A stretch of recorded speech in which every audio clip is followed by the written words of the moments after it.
15 जून 2020 की वो रात, जब भारतीय सेना और चीनी सेना के बीच एक हिंसक झड़प हुई। जी हां दोस्तों, मैं बात कर रहा हूं गलवान की, जहां भारतीय सेना के कुछ वीर जवानों ने अपना सर्वोच्च बलिदान दिया।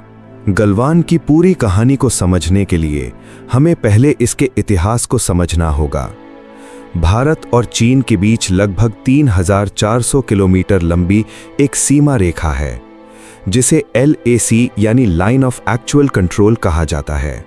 दोनों देश इस सीमा की अलग अलग तरीके से व्याख्या करते हैं और यही अक्सर दोनों देशों के बीच विवाद का कारण बनता है।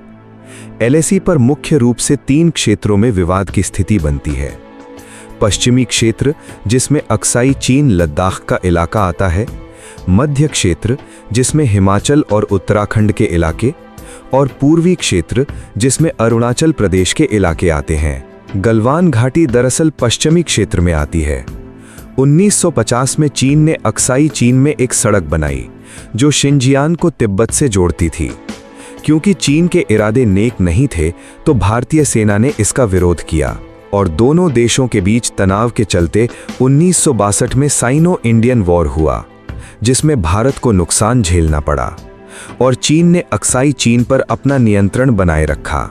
आगे भी दोनों देशों के बीच तनाव की स्थिति बनी रही, क्योंकि गलवान वैली सामरिक रूप से महत्वपूर्ण है, क्योंकि ये दौलत बेग ओल्डी रोड के पास है, जो भारत के लिए चीन सीमा तक सेना के लिए हथियार और राशन पहुंचाने में अहम है। तो चीन को इससे दिक्कतों का सामना करना पड़ रहा था। 2020 की शुरुआत में भारत ने सीमा के पास सड़क और पुल निर्माण को तेज किया, खासकर DSDBO रोड यानी दरबुक शायोग DBO रोड, जो कि चीन को बिल्कुल पसंद नहीं आया। और इसी के चलते अप्रैल-मई तक चीनी सेना कई इलाकों जैसे गलवान, पैंगोंग त्सो, हॉट स्प्रिंग्स, देपसांग जैसे इलाकों में आगे बढ़ने लगी। 15 जून 2020 की रात थी। भारतीय सेना की एक पेट्रोलिंग यूनिट, जिसकी कमान कर्नल B संतोष बाबू के हाथ में थी, पेट्रोलिंग पॉइंट 14 की तरफ बढ़ रही थी। उनका उद्देश्य था इस बात की पुष्टि करना कि समझौते के तहत चीनी सेना पीछे हटी या नहीं, और जो पोस्ट उन्होंने बना रखी थी उसे हटवाना। लेकिन सीमा पर पहुंचकर जब उन्होंने देखा तो मंजर कुछ और ही था। यहाँ चीनी सैनिक सामान्य से अधिक थे और भारतीय जवान इस बात से बेखबर थे कि चीनी सैनिक पहले से तैयारी करके बैठे हुए थे। कर्नल संतोष बाबू ने उनसे बात करके पीछे हटने को कहा। शुरू में भारतीय और चीनी सैनिक आमने सामने बहस करने लगे और धीरे धीरे इस बहस ने एक बड़ा रूप ले लिया। दोनों सेनाओं में आपस में गुत्थागुत्थी होने लगी और चीनी सेना ने पहले से तैयार करके रखे लाठी, कील लगे डंडों और सलियों से भारतीय सैनिकों पर प्रहार करना शुरू कर दिया।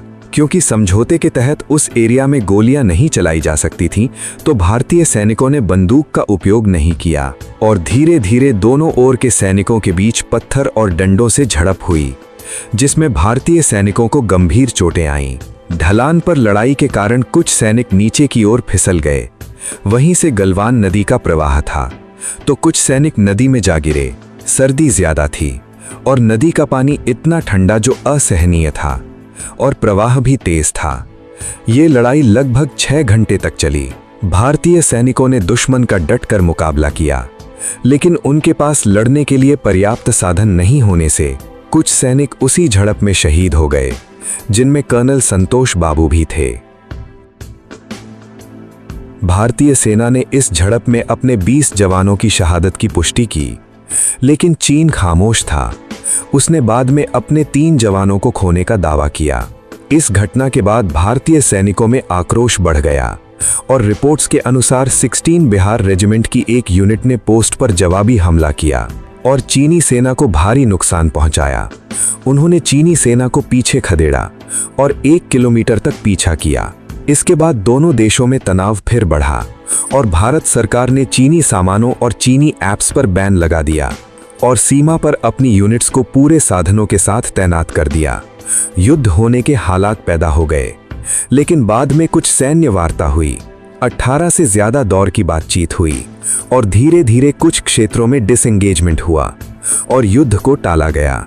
आज भी देश को उन जवानों की बहादुरी पर फक्र है जिन्होंने उस रात चीनी सेना का डटकर मुकाबला किया और अपना सर्वोच्च बलिदान दिया। तो ये थी कहानी उस रात की। आपको ये वीडियो कैसा लगा कमेंट बॉक्स में ज़रूर बताएं और चैनल को सब्सक्राइब करना न भूलें। धन्यवाद।